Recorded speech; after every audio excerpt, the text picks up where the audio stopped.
Welcome back to the Crypto Report. I'm Blacksea, and I have another video for you guys today. I want to talk about the overall crypto market. I want to take a look at CRO Coin and kind of where I think we're headed here. We have a big week with the Federal Reserve coming out with a meeting, and we're really curious to see what they have to say. A lot of people are assuming that they can't do anything, but I think that it's really up in the air. Some people think there's a 0.25 basis rate point hike coming. But all in all, I really do think it's up in the air. I think that they might not do anything. They might not be able to. But without further ado, we are at 7,930 subscribers, guys. When we reach 10,000 subscribers, we're giving away $1,000 worth of Bitcoin. So subscribe right now. Let's hop into this video. So right now, the crypto heat map. You guys know I like looking at this. Today is an alright day. We're at 28,000. The stock market has not opened just yet. It will in a couple hours. But as of right now, Bitcoin above 28K, bullish. Ethereum up 2%. I'm really happy to see this right now. Really, I want to see this discrepancy in price. Bitcoin being down just barely or being up minimally, and seeing Ethereum up about 2%. Because you know what that means, guys? Guys, that means that some money's going to be flown into some of these smaller altcoins. And, well, guys, there's money to be made. There's money to be made when you follow the trend. When the money flows into Bitcoin and Bitcoin trades sideways, and then you start to see the blue chips, like the big cap coins like Ethereum, Binance start to move up a little bit. That's kind of when you know that it's about to start to trickle down a little bit, and you'll see a little bit of an altcoin run, which is pretty awesome to see. However, I do think that all in all, in the midterm time frame, I do want to see Bitcoin dominance lead up a little bit higher. 46% is quite healthy, but I would like to see it lead up a little bit higher and really start to pull some liquidity out of the market and go into Bitcoin, so that we can have a true altcoin season leading into the bull market. And midterm, I think that you will see altcoins bleed against Bitcoin. However, it could be different this time. It could be different, but based on past cycles, that's kind of usually how it goes. However, I think that staking and just the overall utility of some of these other smaller coins, smaller coins, Ethereum, it's massive. But some of these other layer ones and whatnot, maybe a lot of the money won't flow out of them because they actually have utility now. Back in 2016 and 2017, they were just speculation. It was all a speculative investment. But now they actually have products. So keep that in mind. That could be a reason why we don't see a massive shift of Bitcoin dominance skyrocketing and seeing altcoins bleed significantly against Bitcoin leading into the next bull run. However, based on past events, that's usually what happens, but we could see a discrepancy in that because, like I said, there's utility now. So let's look over the fear and greed index because, we are coming up a little bit, guys. We are at 63 on greed. People want their Bitcoin right now, guys. That's for sure. We aren't getting the FOMO yet, but people definitely want their Bitcoin because, well, guys, banks are collapsing. The economy is not in a good spot. The Federal Reserve had to have an emergency meeting, guys. Last month, at the beginning of this month, they were talking about how they are going to have to raise rates higher than they anticipated. And then, what happens the following week? Banks start collapsing. I was saying at the beginning of this month that I believe March was going to be kind of a month of chaos, and that's definitely what we're getting. However, I think towards the end of this month, we're going to realize here that crypto is going to start playing a very integral role in the overall financial system, and they're not going to be able to get rid of it, especially when it's being used for what it was created for back in 2008. When banks start having problems, money flows into Bitcoin. Bitcoin solves that, and we're starting to see right now that people are starting to actually buy into that narrative, no pun intended.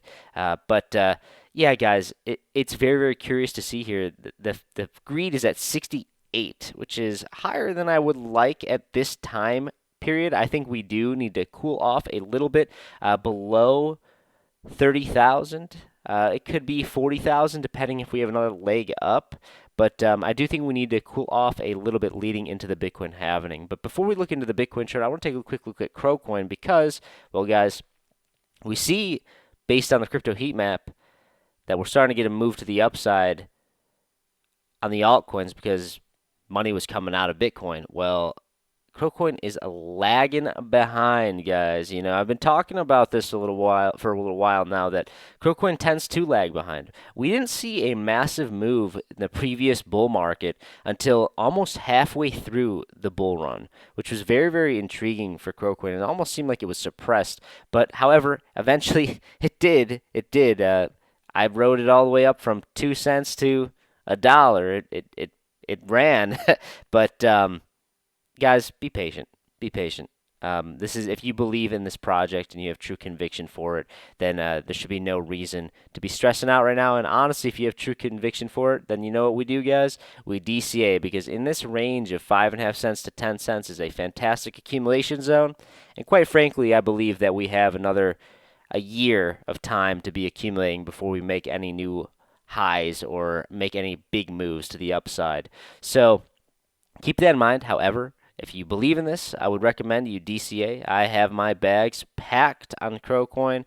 I'm still receiving my staked interest, and I just put it back in. I keep staking more. So that's kind of my bags are pretty big, so I don't really need to be DCAing right now. I want to be accumulating more Bitcoin right now, especially in case we do see this Bitcoin dominance rise up significantly over the course of the next year. But not financial advice, just what I'm doing. Let's take a look at Bitcoin because, guys, we have this weekly candle close above 25,300. Very, very bullish, guys. Very, very bullish. That is some serious bullish continuation. Ironically, and it's maybe ironic is the wrong word, but and when you zoom out here, it does look significantly like the beginning of back here when we had our rally off the bottom in 2019 for Bitcoin. And it's looking very, very similar to that, guys. So, you know, I do want to see us break 30,000. I really do. But I wouldn't be surprised if we just play around in this zone here of 19,500 to about underneath 30K, because 30K is a big psychological level to break through, guys. But if we trade between 19,500 and 30K for the next year, I'm okay with that. I'm okay with that. I do think there's a possibility, especially if this narrative keeps happening, especially when the Fed comes out and says something. If they don't do anything, I think there's definitely a chance we could get to about 40K leading in this Bitcoin halving. If they say they need to hold the brakes, put their foot on the brakes for the interest rate hikes, I think there's a good chance you see some moves to the upside, guys. Or if you get a negative rate hike, if they cut some rates, you might be prepared to see a big move up to about 40,000 on Bitcoin. That is speculative, but that would be just a continuation of the narrative, and I think that would be throwing gasoline on that narrative. So that is my opinion. I think 19,500 to 30,000, I want to see that trading range for the next year. I want to see a little bit of a cool off, get our fear and greed index down from 68 to back to maybe in the 50s or 30s. That would be nice. But all in all, guys, year of accumulation. Let's take a look at the S&P 500 because we are on a cliff, guys. We're on a cliff, that's for sure. I mean, we are getting a green candle forming here on the weekly. We'll see when the markets open. I think we'll probably have a green move considering crypto is going up, but we have been decoupling a little bit for the S&P 500 from Bitcoin. But I do think that I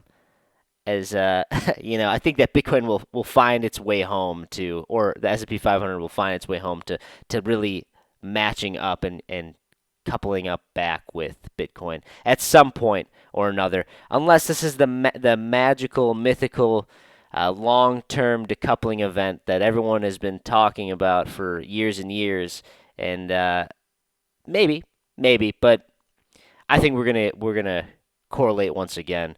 But all in all, guys, I think we're gonna bounce off here. I think it's a really important price level that we do bounce off this and make a if we can honestly bounce off and come above 4,328, that's going to be massively bullish for the stock market, massively bullish for risk on assets.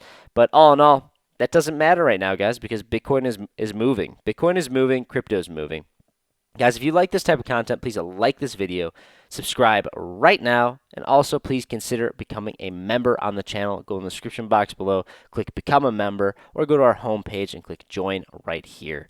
And you get these awesome custom loyalty badges and these custom emojis that you can use in our comment section or during our live streams every Tuesday and Thursday at 5:30 p.m. Central Standard Time.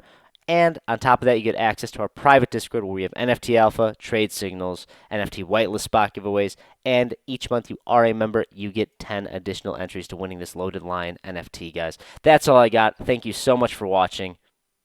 Bye.